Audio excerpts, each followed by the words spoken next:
ఓం మహాగణపతే నమః. 2025 నూతన ఆంగ్ల సంవత్సర శుభాకాంక్షలు. ఈ 2025 జనవరి మాసంలో మీనరాశి వారి యొక్క ఫలితాలు కనుక ఏ విధంగా ఉన్నాయో ఒకసారి గమనించినట్టయితే, ముఖ్యంగా ఈ రాశి వారికి ఉన్నటువంటి గ్రహస్థితిని ఒకసారి మనం చూసినట్టయితే, వీరికి కుజుడు 5వ స్థానంలోను, తర్వాత 4వ స్థానంలోను సంచారము, అదేవిధంగా శుక్రుడు 12వ స్థానంలోను సంచారము. ఇక చూసినట్టయితే మనకి బుధుడు 10, 11వ స్థానంలో సంచారము, రవి 10, 11వ స్థానంలో సంచారము, బుధుడు 3వ స్థానంలో సంచారము, శని 12వ స్థానము, రాహు 1వ స్థానము, కేతు 7వ స్థానం. ఇవి స్థూలంగా ఈ రాశి వారికి ఉన్నటువంటి గ్రహస్థితి.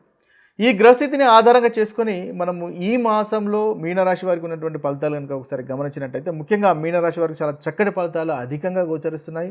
వీరికి శుక్రుని వల్ల మంచి ఫలితాలు, బుధుని వల్ల మంచి ఫలితాలు, రవి వల్ల మంచి ఫలితాలు కలుగుతున్నాయి. కేవలం మనము ఈ చిన్న కాలం పాటు, తక్కువ కాలం పాటు సంచరించేటటువంటి గ్రహాలు కనుక పరిగణలోకి తీసుకున్నట్టు కుజుడు తప్ప మిగతా అన్ని గ్రహాలు వీరికి చాలా చక్కటి ఫలితాలే ఇస్తున్నాయి. అయితే ఈ మంచి ఫలితాలు ఏ ఫలితాలు ఒకసారి మనము చూసినట్టయితే, ముఖ్యంగా శుక్రుని వల్ల సుఖమైనటువంటి జీవితము, దాంపత్య సౌఖ్యము కలిగేటటువంటి అవకాశాలు కనిపిస్తున్నాయి.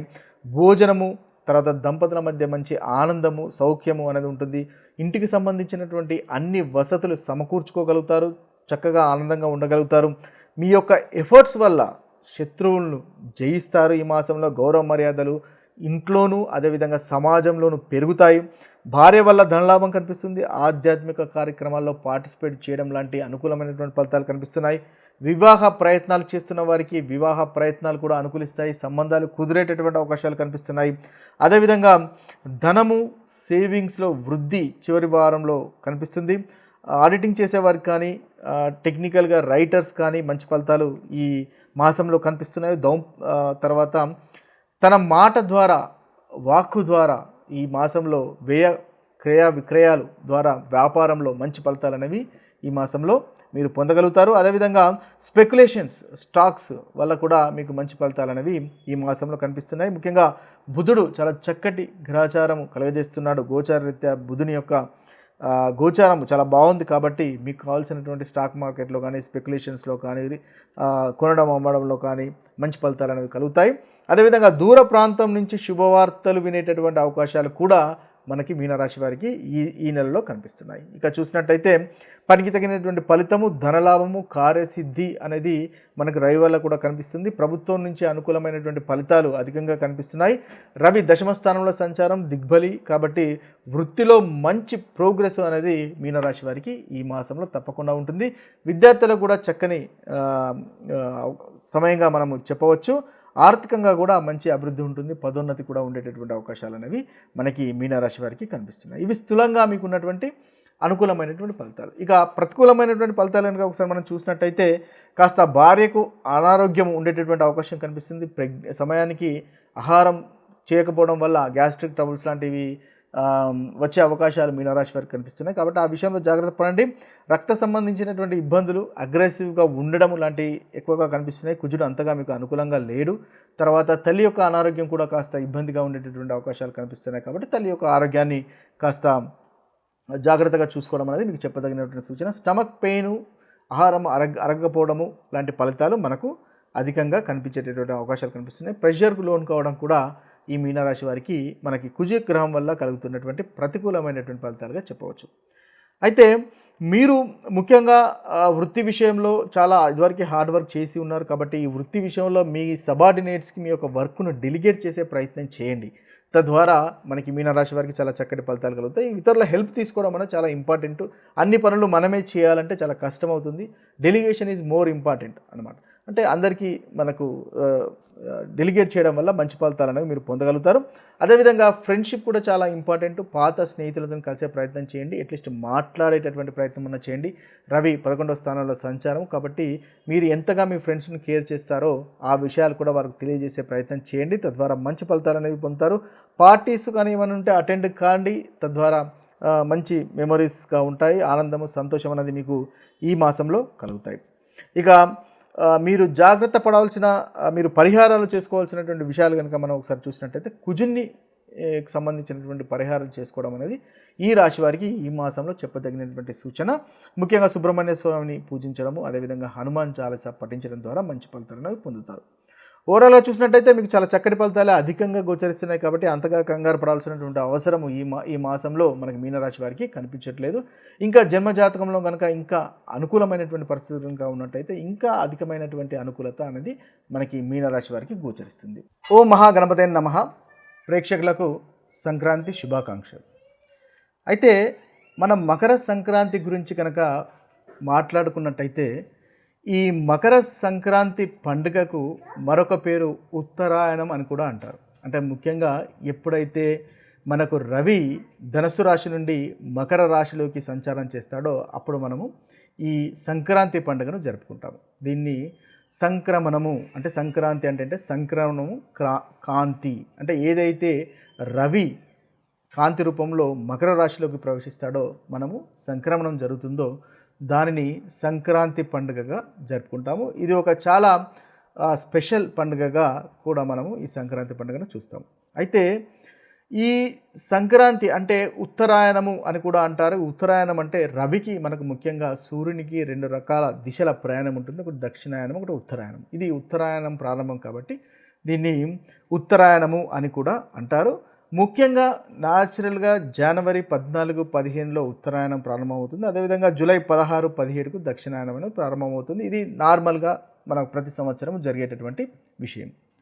అయితే ఈ ఉత్తరాయణమునకు ముఖ్యమైనటువంటి విశిష్టత ఏంటో కనుక మనం చూసినట్టయితే మనకు కురుక్షేత్ర యుద్ధము మనకు అందరికీ తెలిసినటువంటి విషయమే. కురుక్షేత్రంలో కూడా భీష్మ పితామహుని యొక్క మరణము ఆయన తన ఎప్పుడు మరణించాలో నిర్ణయం చేసుకునేటటువంటి వరము ఆయనకు ఉంది కాబట్టి మన పురాణాలు ఏం చెప్తాయంటే ఈ భీష్మ పితామహుడు ఉత్తరాయణం ప్రారంభమైనప్పుడు తన తుది శ్వాస విడిచాడు అని చెప్తాయి అన్నమాట. అంటే ఉత్తరాయణకు ఉన్నటువంటి విశిష్టతను మనకు పురాణాలు కూడా చెప్తున్నాయి.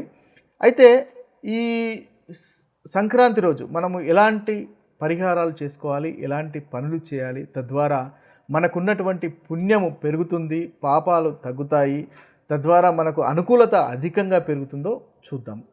అయితే మకర సంక్రాంతి మనకి 9:03 ఉదయం 9:03 ఉంటుంది. ఇక ఈ సంక్రాంతి పుణ్యకాలం వచ్చేసి మనకి 2 రకాల కాలాలు ఉంటాయి. ఒకటి పుణ్యకాలము, మహాపుణ్యకాలం. ఈ సంక్రాంతి పండుగ రోజు ముఖ్యంగా 9:03 నుంచి 5:46 వరకు ఈ సంక్రాంతి పుణ్యకాలం అని ఉంటుంది. ఇక మహాపుణ్యకాలం వచ్చేసి మనకు 9:03 నుండి 10:48 వరకు ఈ మహాపుణ్యకాలం అనేది మనకు ఉంటుంది. అయితే ఈ సంక్రాంతి రోజు ముఖ్యంగా ఎలాంటి పనులు చేయాలి అనేది కనుక మనం ఒకసారి గమనించినట్టయితే గంగా నదిలో స్నానం చేయడం అనేది చెప్పదగినటువంటి సూచన. అంటే గంగా నదిలో స్నానం చేయడం లేదా తీర్థయాత్ర స్థానాలలో స్నానం చేయడం వల్ల మనకు చక్కని విశిష్టమైనటువంటి పుణ్యము ఈ సంక్రాంతి రోజు జరుగుతుంది. ఒకవేళ మనకు గంగా నదిలో స్నానం చేసేటటువంటి అవకాశము లేదు అనుకుందాము. అలాంటప్పుడు కనీసం మనం స్నానం చేస్తున్నటువంటి నీళ్ళలో గంగా జలాన్ని కలుపుకొని అది శిరస్సుపై నుంచి స్నానం చేసుకోవడం వల్ల మంచి ఫలితాలు అనేవి మనకు కలుగుతాయి. అయితే అభ్యంగ స్నానం చేయడం అనేది ఈరోజు చెప్పదగినటువంటి సూచన. ఇక చూసినట్టయితే మనకి నువ్వులు ప్లస్ బెల్లము అంటే ఈ యొక్క పలహారము అందరికీ పంచడం ద్వారా మంచి ఫలితాలను పొందుతాయి. ఎందువల్లంటే ఇప్పుడు మనకు రవి శని యొక్క మకర రాశిలోకి సంచారం చేస్తున్నాడు. అంటే ఆత్మబలం కలిగినటువంటి శని ఆత్మబలం కలిగినటువంటి రవి కర్మకారకుడైనటువంటి శని రాశిలో ప్రవేశం చేస్తున్నాడు. శనికి నువ్వులు మనం ఎక్కువగా చూస్తాం కాబట్టి ఈ బెల్లము నువ్వులు కలిపి మనం పలహారం చేసుకొని అందరికీ పంచడం వల్ల చక్కటి ఫలితాలు కలుగుతాయి. ఇది ఒక పరిహారంగా కూడా మనం చూడవచ్చు. అయితే ముఖ్యంగా మనము ఈ సంక్రాంతి రోజు సూర్యుని యొక్క కిరణాలు చాలా మన శరీరానికి అదేవిధంగా మన మనస్సుకు ఆత్మకు చైతన్యాన్ని కలిగిస్తాయి. కాబట్టి ఇది ఉత్తరాయణంలోకి ప్రవేశించే రోజు కాబట్టి ఆత్మకు చైతన్యాన్ని కలిగిస్తాయి. అందువల్లనే మన పూర్వీకులు మనకు సంక్రాంతి రోజు పతంగులు ఎగురవేసేటటువంటి క్రీడను చెప్పారు. అంటే అందరూ ఏం చేస్తారు, ఉదయమే పతంగులు ఎగురవేయడం అనేది చేస్తూ ఉంటారు. అంటే పతంగులు ఎగురవేయడానికి వెనకాల ఉన్నటువంటి కారణం ఏంటంటే అందరూ పైకి చూసి ఎగరవేస్తూ ఉంటారు పతంగులు. కాబట్టి సూర్యుడిని చూడడము, ఆ కళ్ళతో ఉదయాన్నే సూర్యుని చూడడం వల్ల సూర్యుని కిరణాలు మన బాడీకి మనస్సుకు కలగడం వల్ల అత్యుత్తమైనటువంటి మనకి ఉత్తేజాన్ని కలిగిస్తాయి. కాబట్టి అది వెనకాల ఉన్నటువంటి మనము ఒక రహస్యంగా చెప్పవచ్చు. తద్వారా మంచి ఫలితాలు అనేవి మనకి కలుగుతాయి. అంటే సూర్యుని వల్ల కలిగేటటువంటి మంచి ఫలితాలు అనేవి ఇంకా రెట్టింపు అనేది మనకు జరుగుతూ ఉంటుందన్నమాట. ఇక ఆవు పాలతో శివలింగాన్ని అభిషేకించడం కూడా ఈరోజు మనకు ఒక మంచి పరిహారంగా చెప్పవచ్చు. ఇక ఆదిత్య హృదయం పఠించవచ్చు, లేదా సింపుల్గా ఓం సూర్యాయ నమః అనేటటువంటి మంత్రాన్ని 108 సార్లు పఠించినా కూడా మనకు చక్కటి ఫలితాలు అనేవి ఈ సంక్రాంతి రోజు కలుగుతాయి.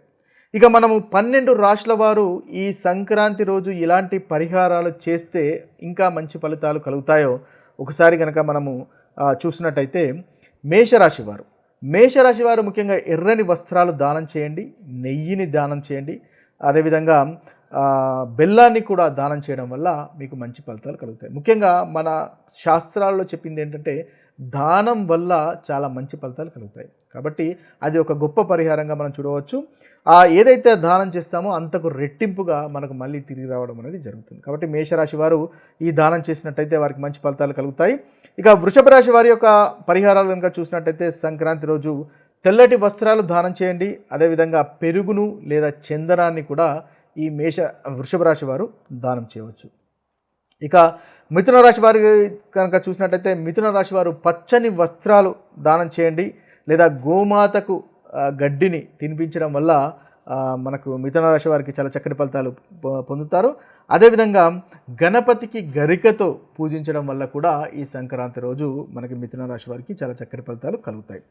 ఇక కర్కటక రాశి వారి కనుక చూసినట్టయితే కర్కటక రాశి వారికి మీ తాత ఉన్నట్టయితే వెండిని లేదా తెల్లటి వస్త్రాలను దానం చేయండి. అదేవిధంగా కాజును దానం చేయడం వల్ల కూడా మీకు మంచి ఫలితాలు కలుగుతాయి.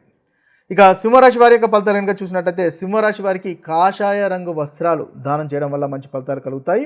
ఇక పిస్తా పప్పు దానం చేయడం కూడా చేయవచ్చు. అదేవిధంగా ఎర్రటి మిరపకాయలు లేదా కారపొడిని కూడా దానం చేయడం వల్ల మనకి సింహరాశి వారికి మంచి ఫలితాలు అనేవి కలుగుతాయి.